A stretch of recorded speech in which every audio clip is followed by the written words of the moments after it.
sachez que je suis porteur de bonnes nouvelles, ou pas. Donc à vous de voir. Bonjour à toutes et à tous, et avant de commencer, est-ce que vous allez très bien? Parce que si vous n'allez pas bien, vous n'avez qu'à dire bah non, moi ça va pas, c'est pas trop la forme, pas trop la pêche, et auquel cas je vous dirais bah vraiment désolé, on a besoin d'être heureux, parce qu'on va parler de Spider-Man Brand New Day. Parce que Spider-Man Brand New Day est un film qu'on attend beaucoup, et j'ai deux nouvelles. Alors j'avais dit au début que j'étais porteur de bonnes nouvelles, mais en vrai il y a une des nouvelles, donc celle qui nous vient de Daniel RPK, concernant le personnage de Hulk qui me plaît pas trop, une autre qui vient de The Cosmic Circus qui me plaît mieux, enfin qui m'intéresse beaucoup, et je serais assez heureux de voir ça. Du coup, on va commencer avec Daniel RPK. Alors oui, je ne sais pas à quel point Daniel RPK est fiable ou pas. Je sais qu'il a eu raison sur pas mal de choses, mais après il peut avoir tort, donc je ne sais pas à quel point il peut être fiable, parce que j'ai pas vraiment les scoops en tête qui se sont avérés dans les films et les séries. Il avait dit quelque chose sur ce personnage, et au final, ça s'est avéré, donc au final, j'ai pas forcément d'exemple en tête là comme ça, et c'est pas plus mal, parce que comme ça, au moins, je me dis, bon, il peut peut-être se tromper, concernant le personnage de Hulk dans Spider-Man, puisque on sait que Spider-Man ferait équipe avec le Punisher pour affronter du coup le Hulk dans Brand New Day, mais selon Daniel RPK, il s'agirait du Grey Hulk. Voilà, donc le Hulk gris. Parce que sachez qu'à la base, dans les comics des années 60, dans le premier numéro et même dans le deuxième numéro, il me semble, de l'incroyable Hulk, Hulk n'était pas vert, mais gris. Puis après, Stan Lee et Jack Kirby ont dit, bon, finalement, on va choisir une autre couleur, on va mettre en vert, parce qu'il y avait beaucoup de défauts d'impression. Mais malgré tout, plus tard, il y a eu un Savage Hulk qui était vert, et un autre Hulk qui était aussi gris. Mais évidemment, le Hulk le plus populaire, le plus connu, c'est le Hulk qu'on a toujours eu dans les films, même s'il y a eu différentes nuances, et pareil, même dans les comics de Marvel, il y a eu différentes nuances de vert, mais il existait bel et bien un Hulk gris, donc The Grey Hulk, et en vrai, moi, ça ne me plairait pas du tout, en vrai. Donc je sais pas du tout si à quel point enfin, c'est fiable. C'est encore une fois une rumeur, donc à prendre avec énormément de pincettes, énormément de recul.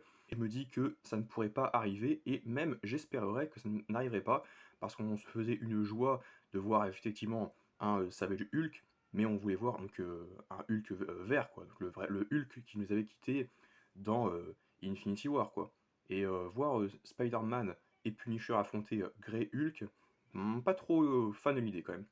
Ensuite, venant de The Cosmic Circus, et là ça me plaît plus, Spider-Man Brand New Day obligerait apparemment Peter Parker et le Hulk à affronter leur traumatisme personnel et la culpabilité de leur passé. Et moi, ce qui me plaît plus, c'est le côté culpabilité. Parce que Hulk a fait beaucoup de ravages. Alors oui, Banner, il n'a pas fait beaucoup de ravages, mais on sait que techniquement, au début, on devrait avoir Banner. Alors j'espère qu'on verra le moins possible, voire même pas du tout, Prof Hulk slash Smart Hulk de Endgame She-Hulk, qu'on verrait uniquement surtout Mark Ruffalo en Bruce, et Mark Ruffalo enfin, en motion capture, en Hulk vert, même s'il nous avait dit que c'était donc Grey Hulk. Mais le côté traumatisme, bah ça peut pas être en lien avec Natasha Black Widow, puisque c'était Hawkeye qui a assisté au sacrifice sur Vormir pour récupérer la gemme de l'âme, et bah c'est pas Bruce ou Hulk qui a vécu cette scène tragique.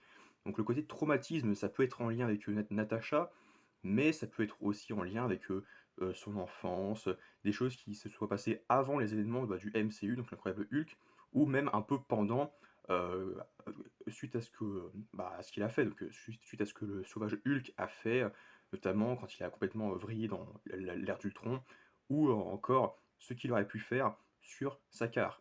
Bien qu'on sache que techniquement, il n'y avait que Hulk qui est resté sur Sakaar, et que Banner est réapparu pour la première fois quand Thor est réapparu avec le vaisseau de le Queen Jet, où il a vu effectivement donc, un message de Black Widow.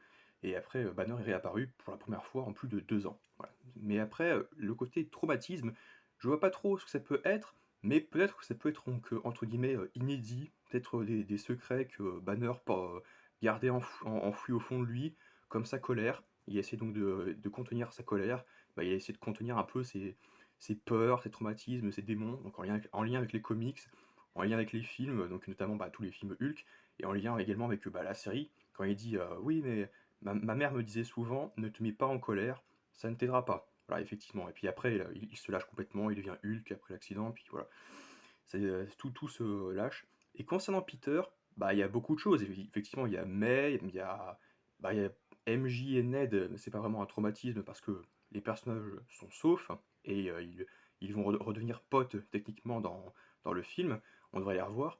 Mais je pense qu'il peut y avoir d'autres événements un peu en lien avec les parents. Peut-être que, parce que même si Ben n'existerait pas dans le MCU, ce qui serait pas grave en soi, en vrai ça me choque pas.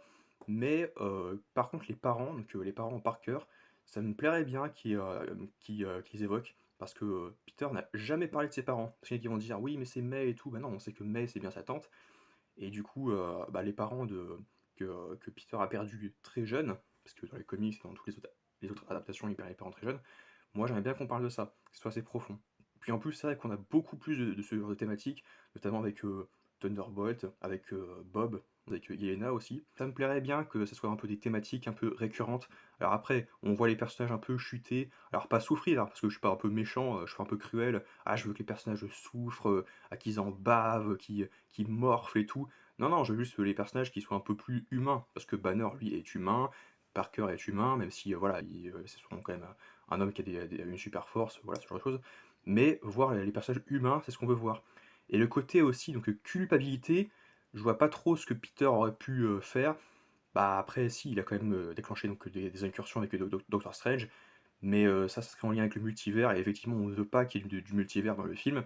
Donc le côté culpabilité, bah, en même temps, pareil, Peter, il a pas assez de recul. Je pense qu'il a pas encore assez de connaissances et de recul par rapport au multivers avant Doomsday. Avant Doomsday, il sait qu'il y a un multivers parce qu'il a rencontré Toby et Andrew, mais je pense qu'il a pas encore le recul qu'il devrait avoir par rapport à Doctor Strange et à d'autres personnages par rapport à Avengers, par rapport à ce qui va arriver. Donc le côté culpabilité concernant Peter, je vois pas trop ce que ça pourrait être. Peut-être pas le fait qu'il a failli détruire la vie de MJ et de Ned, qu'il a détruit celle de May, et que ça a un gros impact. C'est pour ça qu'il veut absolument protéger ses proches, et je pense que c'est pour ça que, bah, en tant que Spider-Man, il restera à distance, et qu'il fera en sorte que Spider-Man n'ait plus aucun contact direct avec des proches, ou pour ne pas affecter leur vie. Et je pense très clairement que c'est peut-être ça qui l'affecte, effectivement, c'est le fait qu'il aurait pu détruire la vie donc, de ceux qu'il a croisés, juste pour être Spider-Man, et juste pour être le fait donc d'avoir amené d'autres versions de Spider-Man depuis le multivers, et puis leur version antagoniste. Voilà. Je vois pas trop après, côté culpabilité, Hulk a fait des ravages, Spider-Man techniquement aussi, mais c'est pas le même point de vue, donc je vois pas trop effectivement qu'est-ce que ça pourrait raconter. Après, ça peut être des événements qui peuvent se passer pendant le film. Et Punisher, ce serait intéressant aussi que Frank Castle bah, ouvre son cœur à Peter, parce que Peter, il n'y a pas du tout, même si ça va être un peu un nouveau Daredevil qui va essayer donc de le stopper au maximum, bah je ne sais pas trop si Punisher pourrait s'ouvrir à Peter pendant le film, en plus du fait qu'ils puissent se battre ensemble pour affronter Hulk et d'autres vilains. Après, bien que ce soit Spider-Man, moi je doute que ça puisse être autant intense que Thunderbolt, même si ça peut être assez dur comme ça. Mais c'est vrai que ce genre de thématique, ça manque un peu dernièrement dans la MCU. N'hésite pas à me dire ce que tu en penses, n'hésite pas à aimer, partager, commenter, à t'abonner, et on se retrouve à très vite pour de nouvelles vidéos critiques en ma compagnie. Sur Spider-Man Brand New Day, il y aura sûrement d'autres choses à voir sur Spider-Man dans les prochains jours aussi, en attendant les trailers, moi je pense. Et d'ici là, j'ai hâte de voir ce que ça peut donner. Allez, à très vite.